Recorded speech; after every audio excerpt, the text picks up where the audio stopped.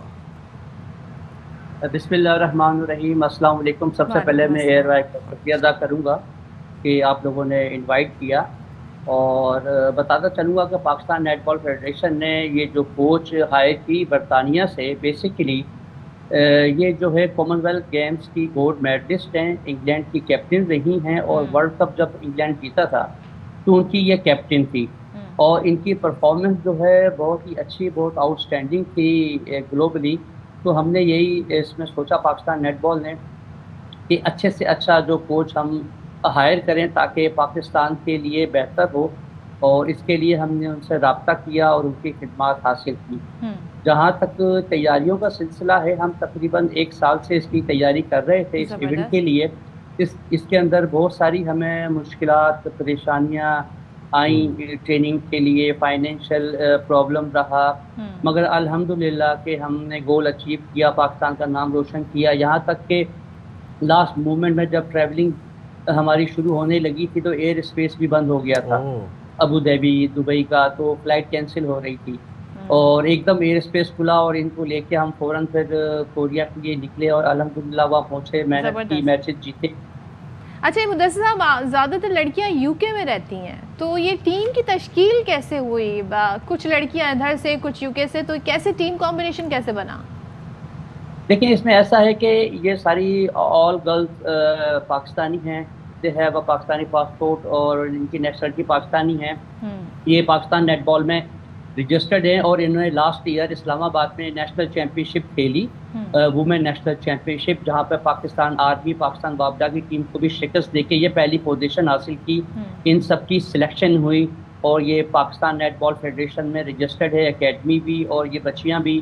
Selection کے بعد ان کا کیمپ لگایا گیا, ایک کیمپ لندن میں تھا, ایک کیمپ کراچی میں تھا.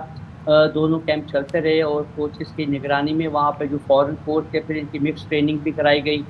تو یہ ایک سلسلہ ہے, جرنی ہے جو پچھلے سال سے چل رہا ہے کہ ان کو نیشنل چیمپئن شپ کرائی گئی, اس کے بعد ان کی سلیکشن ہوئی, پھر ان کے ٹرائل ہوئے, اس کے بعد فائنلی ٹیم پروسیڈ کر گئی کوریا. میں مدثر صاحب, پریسا آپ سے یہ پوچھنا چاہوں گا کہ سب سے چیلنجنگ چیز کیا ہوتی ہے آپ اس ایسے انٹرنیشنل ایونٹ تک پہنچنے کے لیے؟ What was the most challenging part? Goals کیا ہیں پھر؟ ہاں, آئی تھنک سب سے چیلنجنگ چیز یہ ہوگی مائنڈ سیٹ اور پرسسٹنس. مطلب پرابلم یہ ہوتا ہے کہ پڑھائی آ جاتی ہے یا پھر سوشل لائف آ جاتی ہے یا گھر کے مسائل جس کے بھی ہوں, تو پرسسٹنس یا مستقل مزاج اتنی امپورٹنٹ چیز ہوتی ہے, بیکاز کبھی آپ کو نہیں کھیلنا ہوتا, کبھی آپ کا دل نہیں مانتا, کبھی آپ تھک جاتے ہو. So I think that is such an important thing کہ ہر دن you know, wake up and just keep going. That's such an important thing. اور پھر اپنا مائنڈ سیٹ بھی, you have to know کہ اگر آپ انٹرنیشنل ایتھلیٹ ہو, آپ اپنے لیے نہیں کھیل رہے ہو, آپ پورے ملک کے لیے کھیل رہے ہو. تو at the end of the day جیسے ایگزامس ختم ہوئے, ہم سب نے ٹریننگ شروع کی اور کوئی بریک نہیں ملا ٹریننگ کرتے ہوئے, اور پھر ایک نئی ٹیم کو ہم نے جوائن کی. صحیح. تو you know that was I think such an important thing, اپنا مائنڈ سیٹ. اور میرے گولز ہیں کہ اب میں یونیورسٹی جاؤں گی انشاءاللہ, اور کینیڈا میں مجھے ایک لیگ جوائن کرنی ہے. Best luck for your future endeavours. Thank you so much. Lovely having you on the programme. Parisa اور مدثر صاحب بہت شکریہ.